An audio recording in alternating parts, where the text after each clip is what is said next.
How to use Instacart loyalty rewards. First of all, go ahead and launch the official application of Instacart on your device or simply open browser of your choice. Then head to the official site of the Instacart.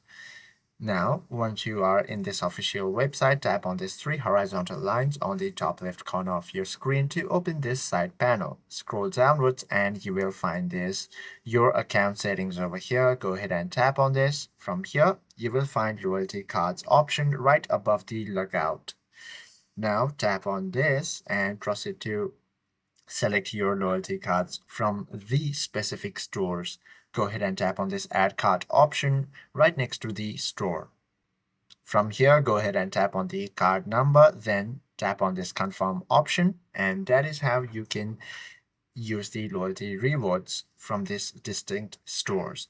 Hope this video helps you out a lot. If you have any questions or queries, please do comment down below.